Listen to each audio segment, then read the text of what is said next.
Virus COVID-19 ini saat ini telah berdampak bagi seluruh masyarakat di Indonesia.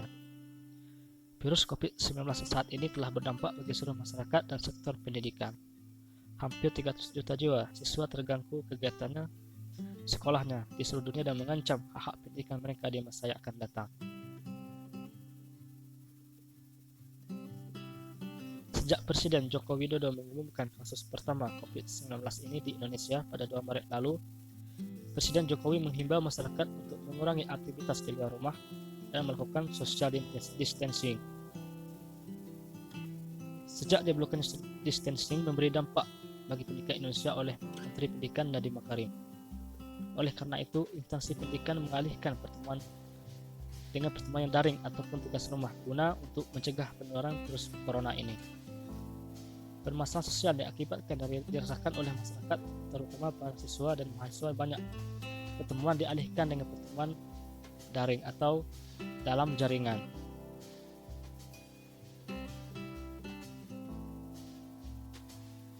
Kebijakan yang diambil oleh pemerintah yaitu penghapusan UN dan PPDB sekolah melalui online.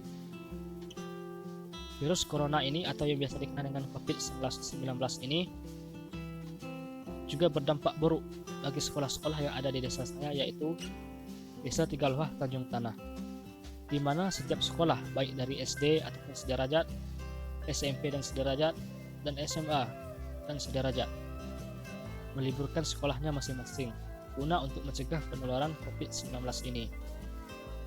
Untuk itu, pembelajaran bagi siswa dan siswi dialihkan pada proses pembelajaran di rumah atau online. Dengan adanya pembelajaran di rumah ini, banyak para siswa dan orang tua siswa mengeluh akan hal itu karena terlalu banyak memakan biaya, yaitu biaya kuota internet dan susahnya jaringan yang ada di desa saya.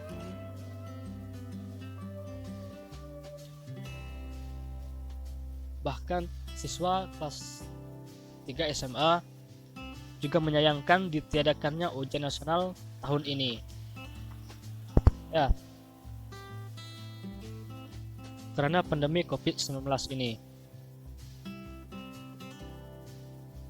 Dan faktor kelulusan untuk menentukan lulus atau tidaknya siswa kelas 12 atau kelas 3 SMA ditentukan oleh pihak sekolah.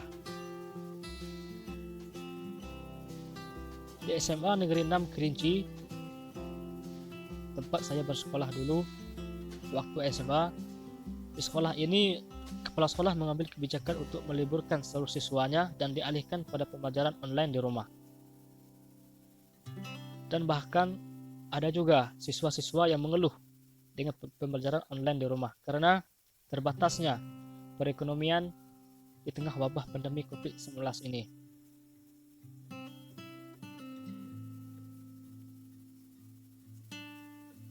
COVID-19 ini telah menyebar ke seluruh dunia. Lebih kurang 200 negara yang ada di dunia ini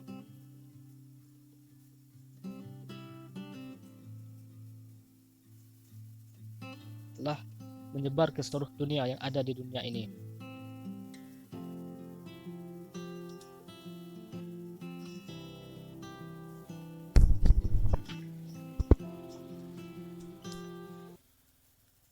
Pendidikan di tengah pandemi COVID-19 ini. Keadaan Indonesia menjadi gonjang-ganjing ketika wabah COVID-19 ini menyerang negara kita. Ditambah lagi terkenalnya sebuah slogan yang berbunyi "Stay di rumah aja". Hal ini sangat berpengaruh dalam sektor pendidikan, mulai dari PAUD sampai dengan perguruan tinggi. Semuanya berubah menjadi pembelajaran online. Hal ini tentunya menjadi gejolak bagi para guru yang kurang siap dengan pembelajaran online tersebut, khususnya guru yang ada di desa dan kurang paham tentang pembelajaran berbasis online. Karena kurang pahamnya pembelajaran tersebut, pada akhirnya guru bukannya melakukan pembelajaran online, namun penugasan online dari rumah dengan hanya memberikan tugas-tugas tanpa mengetahui psikologi peserta didik. Sehingga ujung-ujungnya bukan peserta didik yang tambah pintar, tapi orang tuanya lah menjadi lebih pintar.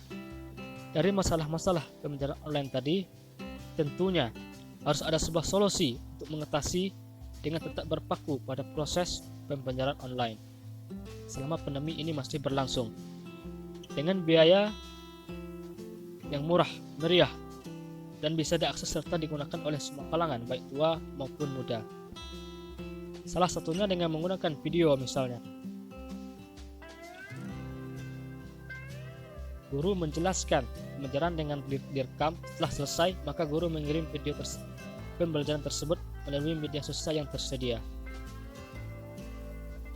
Dengan begini, guru tidak terkesan memberikan penugasan secara membagi kita, namun benar-benar memberikan sebuah pelajaran. Akan tetapi, tidak seideal itu juga.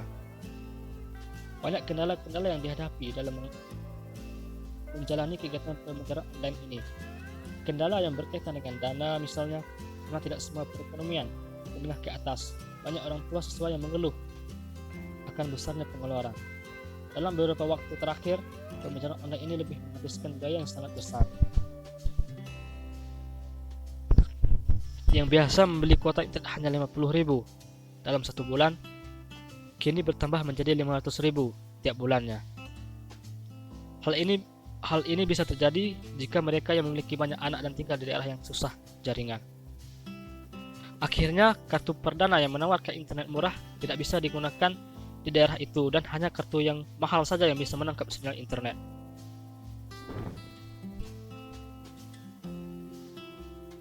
Tentu hal inilah yang menyebabkan kebanyakan orang tua mengeluh dan galau memikirkan hal itu. Sedangkan pemasukannya berkurang dengan stay at home. Malah biaya paketan internet semakin bertambah. Itu pun syukur-syukur kalau masih bisa memenuhi kebutuhan internet. Kalau tidak bisa, mereka hanya bisa menumpang dengan HP tetangga. Tidak sungkan dilakukan. Bahkan terpaksa harus mohon kepada pengajar untuk memberikan keringanan.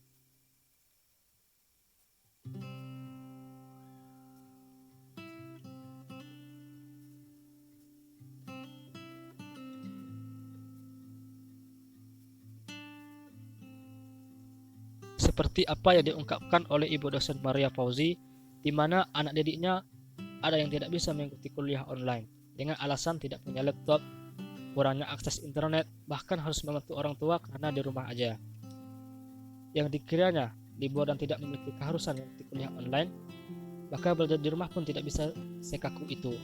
Seharusnya ada lebih banyak alternatif agar si anak didik bisa belajar dari rumah. Pemberian tugas yang tidak terlalu membebani serta sesuai dengan tujuan dari satu pembelajaran yang dimaksud.